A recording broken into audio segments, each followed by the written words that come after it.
नमस्कार दोस्तों, आप सभी का स्वागत है हमारे YouTube चैनल पर। तो आज हम बात करेंगे डीएलएड एग्जाम 2021 लेटेस्ट अपडेट।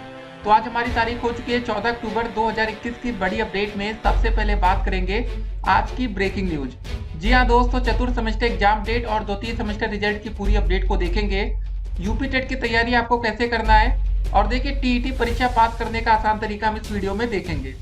बहुत से बच्चे दोस्तों टेट में फेल हो जाते हैं और आपको दोस्तों बता दें कि बहुत ज़्यादा बच्चे पास होते हैं तो 30%। तो ये मान के चलिए कि अगर 100 बच्चे फॉर्म भरेंगे तो 30 बच्चे पास होते हैं और 70 बच्चे क्या हो जाते हैं, फेल हो जाते हैं। पूरी अपडेट हम इस वीडियो में देखेंगे, तो आप लोग वीडियो को शुरू से लेकर अंत तक देखिएगा। और देखिए हजारों बच्चों का रिजल्ट रुक जाता है। जी हाँ दोस्तों, आप में से बहुत से ऐसे बच्चे होंगे जब टेट का पेपर दे के आएंगे, जब रिजल्ट की बात आएगी ना, तो आपका दोस्तों रिजल्ट इनवैलिड लिख कर आ जाएगा। ठीक है, तो ऐसी कौन सी आप गलती कर देते कि आपका रिजल्ट इनवैलिड हो जाता है। स्कॉलरशिप स्टेटस यहाँ देखें, छात्रों को मिल सकती है बड़ी खुशखबरी। जी हाँ दोस्तों, चुनाव होने वाले हैं तो आपको बता दें स्कॉलरशिप को लेकर एक बहुत ही बढ़िया खुशखबरी आपको देखने को मिल सकती है। हमने कमेंट बॉक्स में लिंक दे रखा है, आप लोग रेगुलर अपना स्टेटस देखते रहिए। ठीक है, लेकिन अगर उसमें कुछ दिक्कत है तो उसको आप सही भी कराएंगे ताकि आपका स्कॉलरशिप रुके ना, आ जाए। चुनावी वर्ष है, स्कॉलरशिप दोस्तों डेफिनेटली आपकी आ सकती है। उसके बाद एक और अपडेट, शिक्षक भर्ती के 350 से अधिक आवेदन निरस्त। जूनियर एडेड हाई स्कूल में प्रधानाध्यापक व शिक्षक भर्ती का मामला। तो मतलब दोस्तों ऐसा क्या होता है कि आपके आवेदन निरस्त कर दिए जाते हैं, उसको हम इस वीडियो में देखेंगे। देखिए कोई भी बच्चा इस बार रिस्क नहीं लेना चाहता, हर साल वैकेंसी नहीं आती है। और एक और बड़ी अपडेट हम आपके सामने रखेंगे, आचार संहिता दोस्तों लागू होने के बाद हमारी नई भर्ती का विज्ञापन नहीं आ पाएगा। तो गाइस हमें प्रयास करना चाहिए कि कम से कम सरकार क्लियर कर दे कि कितने पदों पर वैकेंसी आ रही है, नहीं तो एक बार आचार संहिता लागू हो जाएगी। अगर दोस्तों फिर उसके बाद वैकेंसी नहीं आ पाती तो ये मान के चलिएगा कि 2-3 साल तक फिर आपकी कोई वैकेंसी देखने को नहीं मिलेगी, या 3 से 4 साल का भी समय लग सकता है। तो जो हमारी दोस्तों तैयारी थी नई भर्ती की मांग को लेकर, उसे हमें पूरा रखना है। देखिए भर्ती का विज्ञापन का मतलब ये नहीं दोस्तों कि हम धरना दे दें और कह दें कि नहीं कल से ही दोस्तों आवेदन लिए जाए, ऐसा नहीं है। मतलब सरकार दोस्तों ये भी क्लियर कर सकती है कि हम आवेदन 15 जनवरी 2022 से लेंगे। मतलब एटलीस्ट कुछ तो डेट क्लियर कर दे कि कितने पद पर वैकेंसी आ रही है। सब कुछ अभी हम इस वीडियो में देखेंगे। एक और बड़ी अपडेट आई, 4 लाख परिषदीय शिक्षकों को नहीं मिला वेतन, शासन से ग्रांट जारी नहीं हो सकी। ये दोस्तों बड़ी अपडेट है। अब आप देख रहे हैं त्योहार का समय है और उसके बाद सैलरी नहीं मिल रही है। उसके बाद एक और अपडेट आती है, जिले में शिक्षक भर्ती परीक्षा में शामिल होंगे 40,000 अभ्यर्थी। ठीक है, तो दोस्तों 1894 शिक्षक भर्ती जो कि हमारे 17 अक्टूबर को परीक्षा होनी है, उसकी अपडेट है। एक और सवाल दोस्तों, 69,000 शिक्षक भर्ती में बीएड वालों का ब्रिज कोर्स कब होगा। देखिए दोस्तों यहाँ पर बीएड छात्रों को बाहर करने की मांग इसीलिए की जाती है कि कम से कम बीएड के छात्र बाहर हो जाएंगे तो डीएलएड के छात्रों का फायदा होगा। और आपको बता दें तकरीबन 5 लाख से ज्यादा बच्चे अब डीएलएड में हो चुके हैं जो कि बेरोजगार है। कब दोस्तों इन बच्चों को नौकरी मिलेगी। देखिए डीएलएड या बीएड करने का छात्रों का एक ही उद्देश्य होता है, हमें कम से कम आज नहीं तो कल नौकरी मिल जाए। नहीं तो कोई मतलब नहीं दोस्तों कि 10-10 लाख 15-15 लाख बच्चे डीएलएड या बीएड का कोर्स कर बैठे रहे। ठीक है, तो इनको इतने ही बच्चों को भैया डीएलएड या बीएड का कोर्स सरकार को कराना चाहिए जितने को ये नौकरी दे सके। सीट बढ़ाने का कोई फायदा नहीं होता है, कम से कम देखिए मेन इनका उद्देश्य तो ये होना चाहिए ना कि हमें बच्चों को नौकरी देना है। इनकी मंशा पर भी सवाल खड़े होंगे। देखिए दोस्तों एक और अपडेट आपके सामने, एक सब्जेक्ट दोस्तों क्या यहाँ पर देखिए, यूपी विधानसभा चुनाव को देखते हुए प्राथमिक शिक्षक भर्ती का विज्ञापन 15 दिनों के भीतर जारी किए जाने के संबंध में। ठीक है, तो बच्चे दोस्तों अपनी तरफ से एक लेटर या एप्लीकेशन भेजते रहते हैं। माननीय मुख्यमंत्री जी, उत्तर प्रदेश शासन लखनऊ। तो क्या दोस्तों ऐसा होगा। देखिए दोस्तों ये किन बच्चों ने लिखा है, बेरोजगार, टेट सीटेट पास प्रशिक्षित। लेकिन दोस्तों आपको बता दें इतना भी जल्दी विज्ञापन ना आ जाए कि 2019 का पूरा बैच ही बाहर हो जाए, क्योंकि देखिए 2018 बैच और 2019 बैच के काफी ऐसे बच्चे हैं जो अभी टेट या सीटेट की परीक्षा पास नहीं कर पाए। उसका रीजन क्या था ना कि कोरोना काल में पेपर ही नहीं हो पाया टेट वेट का, नहीं तो आप लोग का दोस्तों टेट कब का क्लियर हो गया होता। आपको बता दें सीटेट की परीक्षा साल में दोस्तों हमारी 2 बार होती है और यूपी टेट की परीक्षा साल में 1 बार होती है। कोरोना नहीं रहा तब, अगर कोरोना रहेगा तो फिर उसकी कोई गारंटी नहीं होती। तो एक एक करके आज की सारी अपडेट को हम कवर करेंगे। ठीक है, तो पहले दोस्तों देखते हैं ये आवेदन निरस्त क्यों किया जाता है। जूनियर एडेड हाई स्कूलों में प्रधानाध्यापक और सहायक अध्यापक के 1894 पदों के लिए हाई कोर्ट के आदेश पर ऑफलाइन आवेदन करने वाले 350 से अधिक अभ्यर्थियों के फॉर्म निरस्त कर दिए गए हैं। परीक्षा नियमक प्राधिकारी कार्यालय की ओर से इन अभ्यर्थियों के एडमिट कार्ड गुरुवार दोपहर बाद वेबसाइट पर जारी कर दिया जाएगा।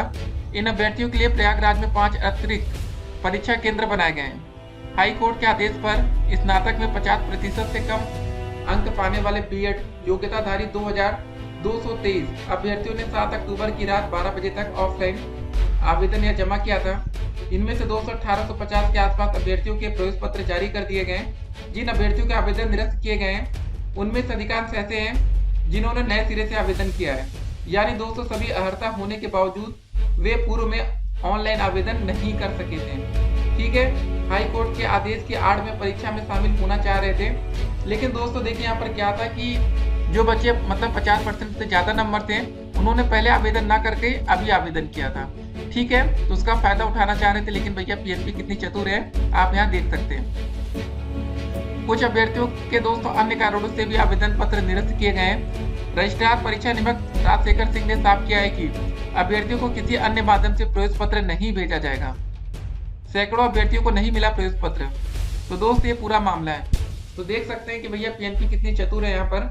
अब देखिए सवाल ये था कि 69,000 शिक्षक भर्ती में बीएड वालों का ब्रिज कोर्स कब होगा।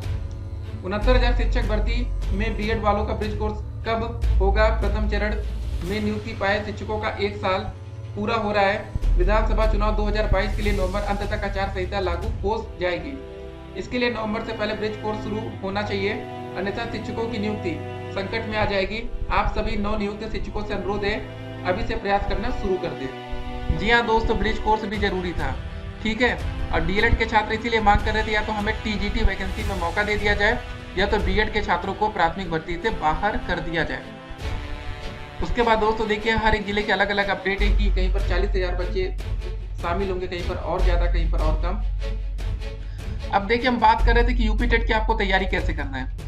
देखिए दोस्तों हमारा जो यूपी टेट या सीटेट की परीक्षा होती है वो 150 अंकों की होती है। ठीक है, 150 में से दोस्तों आपको लाने होते हैं, जनरल कैटेगरी के हैं तो 90 नंबर, अगर आप आरक्षित वर्ग के छात्र हैं तो आपको 82 नंबर। ठीक है, और देखिए सबसे अच्छी बात होती है यहाँ पर निगेटिव मार्किंग नहीं होती। एक बात का अगर आप ध्यान रखिएगा, जब आपका पेपर कंप्लीट होने वाला हो, जब आप अपनी ओएमआर सीट जमा कर रहे हो, तब एक बार ध्यान दे दीजिएगा कि आपने 150 में से 150 क्वेश्चन को अटेम्प्ट किया है कि नहीं। जी हाँ दोस्तों, नहीं आता तो तुक्का मार के आ जाइएगा। बहुत से बच्चे होते हैं 2-4 क्वेश्चन उनसे छूट जाता है।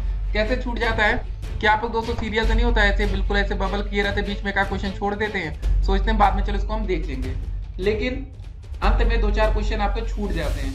ठीक है, अगर आप चारों क्वेश्चन पर तुक्का मारेंगे हो सकता है कि एक आध सही हो जाए या 2 सही हो जाए या चारों सही हो जाए या चारों गलत भी हो सकता है। लेकिन सही हो गया तो फायदा है, गलत होने का कोई नुकसान आपको नहीं होगा क्योंकि निगेटिव मार्किंग यहाँ पर नहीं होती। ठीक है, बाकी आप लोग प्रथम, द्वितीय, तृतीय, चतुर्थ सेमेस्टर रिजल्ट की अपडेट पाना चाहते हो तो हमने कमेंट बॉक्स में लिंक दे रखा है। अगर आप चाहते हैं कि पुराना रिजल्ट डाउनलोड करना तो उसको भी एक बार आप डाउनलोड करके देख सकते हैं। रिजल्ट का दोस्तों लिंक दिया गया है। ठीक है, और अधिक जानकारी के लिए आप dledresult.com वेबसाइट पर जा सकते हैं। ठीक है, बाकी दोस्तों जो भी अपडेट पीएनपी से निकल कर आएगी वो अपडेट हम आप तक सबसे पहले पहुंचाएंगे। और देखिए यूपी टेट की तैयारी आपको कैसे करना है। देखिए दोस्तों यूपी टेट परीक्षा पास करना कोई बहुत बड़ी बात नहीं है। टीईटी परीक्षा दोस्तों बहुत से बच्चे बिल्कुल आसानी से पास कर लेते हैं। और देखिए सबसे बड़ी गलती आपसे क्या होती है, बहुत से बच्चे ऐसे हैं जो परेशान है कि सर जी इस बार हम टेट का फॉर्म भरे कि ना भरे। देखिए गाइस, जब आप लोग डीएलएड में लाखों रुपए या बीएड के कोर्स में लाखों रुपए लगाते हैं तब नहीं सोचते, लेकिन यहाँ 600 रुपए का फॉर्म हो या 1000 रुपए का फॉर्म हो उसके लिए आप इतना सोचते हैं कि फॉर्म भरे कि ना भरे। प्रैक्टिस सबसे जरूरी चीज है, याद रखिएगा। अगर आप टेट की भी प्रैक्टिस करेंगे, 1-2 बार पेपर देंगे, तब दोस्तों आपकी प्रैक्टिस और बेहतर होगी। जितना ज्यादा आप प्रैक्टिस करेंगे उतना ही अच्छा दोस्तों रिजल्ट आप नेक्स्ट पेपर में पा सकते हैं। तो गाइस पेपर आप देते रहिएगा। ठीक है, वैलिड होगा कि नहीं वो बाद में सोचिए, पहले आप पेपर की सोचिए कि हम पेपर दे या ना। ठीक है, वैलिड तो हम बाद में देखेंगे ना कि होगा कि नहीं। पेपर दीजिए पहले आप लोग और देखिए। एक बार जब आप पेपर दे देते तो आपको अंदाजा लग जाता कि हमें टाइम का मैनेजमेंट कैसे करना है। आपका पेपर 150 मिनट का होगा, मतलब 2.5 घंटे का। 2.5 घंटे में दोस्तों डिसाइड हो जाएगा कि आप नई शिक्षक भर्ती के लिए योग्य हैं या आप नई भर्ती में शामिल नहीं होंगे। आपके पास 2 मौके हैं, यूपी टेट का एक मौका मिलेगा, दूसरा सीटेट का। ठीक है, तो होता है ना कि चलो ठीक है यहाँ गलती हो गई तो वहां पर हम कवर कर लेंगे। तो गाइस पूरी तैयारी रखिएगा और अच्छा स्कोर करिएगा। गलतियां होती है लेकिन मौका भी दोस्तों बार बार आपको नहीं मिलेगा। ठीक है, तो देखिए पास आपको कैसे करना, टेट की तैयारी कैसे करनी है। जिन बच्चों की दोस्तों मैथ अच्छी होती है उन बच्चों को भैया टेट क्लियर करना उनके बाएं हाथ का खेल है। मैथ में दोस्तों अधिकतर बच्चे क्या करते हैं, 30 में से 25 नंबर स्कोर कर जाते हैं। बाकी देखिए हिंदी का विषय कोई बहुत कठिन नहीं होता, हिंदी में भी बच्चे आसानी से 25 नंबर तक आ जाता है। बाकी दोस्तों बाल विकास कितना भी आपका खराब होगा तो आराम से आप 20 नंबर स्कोर कर सकते हैं। ठीक है, तो आप जोड़िए 20 20 50 70 नंबर हो गया। उसके बाद दोस्तों हमारे EWS इंग्लिश या संस्कृत में से आप एक विषय लेते हैं।